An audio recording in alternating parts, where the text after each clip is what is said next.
Ya, baiklah. Bismillahirrahmanirrahim. Assalamualaikum warahmatullahi wabarakatuh. Kali ini kita lanjutkan pembelajaran daring kita dalam pertemuan kita yang kedua.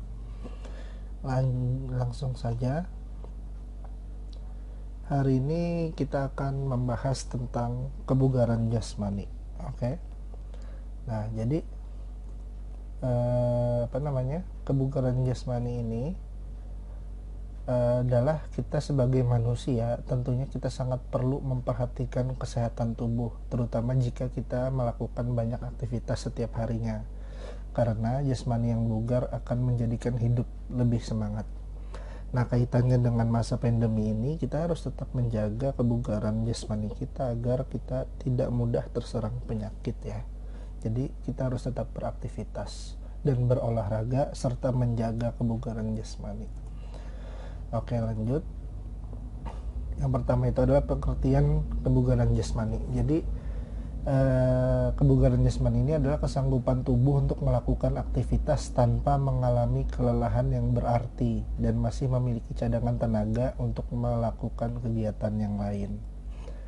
Jadi klasifikasi kebugaran jasmani menurut Organisasi Kesehatan Dunia itu adalah mengartikan sebagai sehat, yaitu adalah terbebasnya tubuh baik fisik maupun mental dari segala penyakit.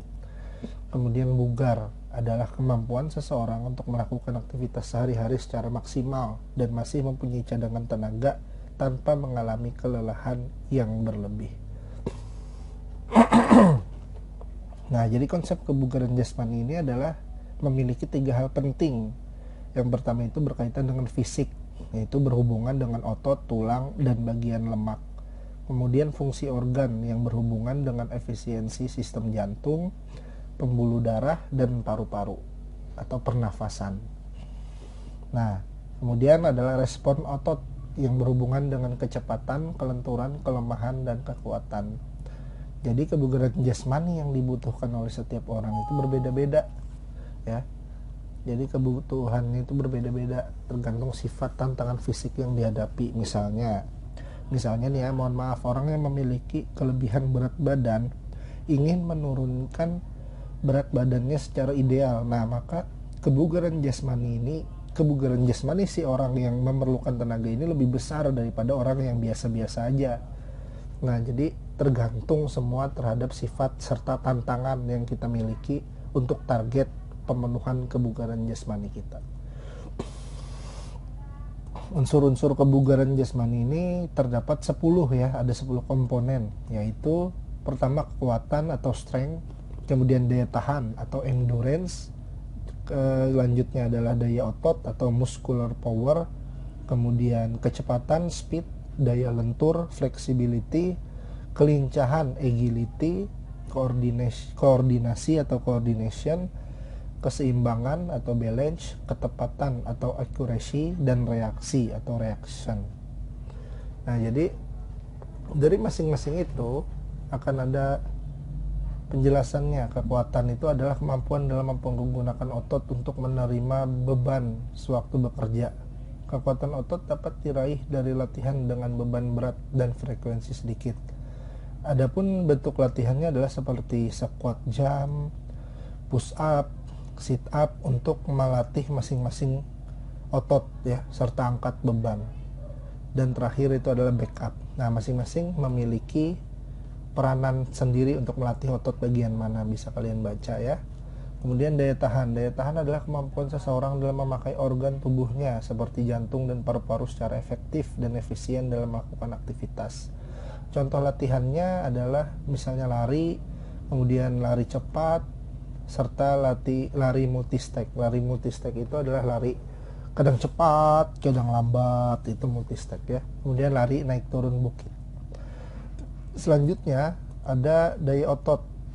Daya otot itu disebut dengan daya ledak otot atau kemampuan seseorang dalam menggunakan kekuatan maksimum ya.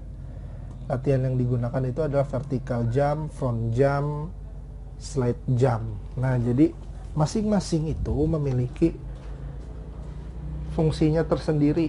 Nah, jadi kita untuk melatih ketiga kekuatan itu adalah latihan sesuai dengan yang ditunjukkan di sini ya. Oke.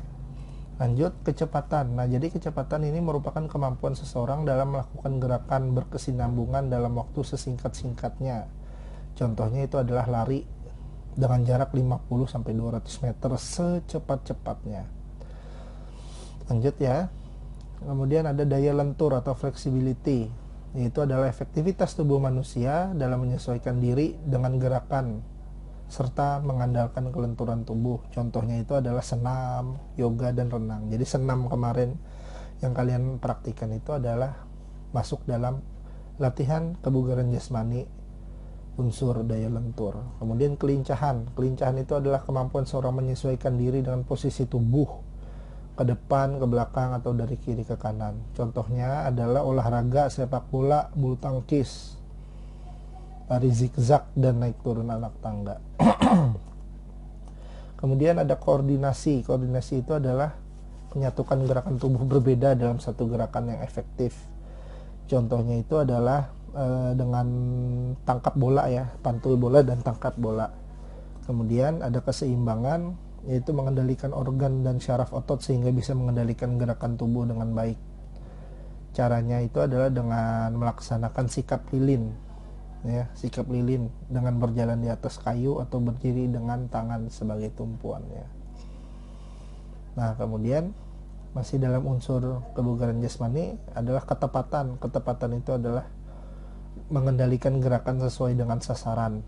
Contohnya itu adalah bowling, memanah, atau bermain basket, yaitu melempar bola ke keranjang dengan sasaran tertentu. Reaksi itu adalah kemampuan seseorang dalam menanggapi rangsang atau stimulus yang diberikan orang lain. Contohnya itu adalah lempar tangkap bola. Oke, terakhir itu adalah manfaat kebugaran jasmani.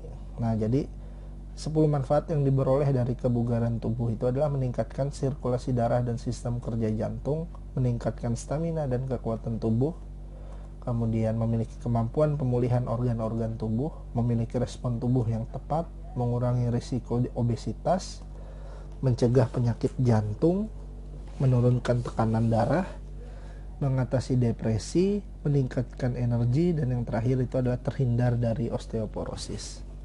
Nah, itu ya. Jadi itu yang materi kita pada pertemuan ini. Video ini bisa berlaku sampai pertemuan selanjutnya. Jadi nanti Bapak tinggal kasih tugas di Google Classroom. Jadi seperti biasa, setelah ini nanti akan Bapak kirimkan daftar hadir, kemudian Bapak kirimkan lagi tugas melalui Google Classroom atau GCR ya. Jadi kalian cek aja.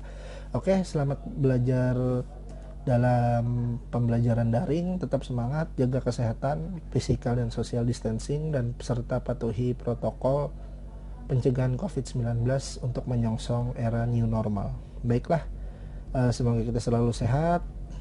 Terima kasih. Wassalamualaikum warahmatullahi wabarakatuh.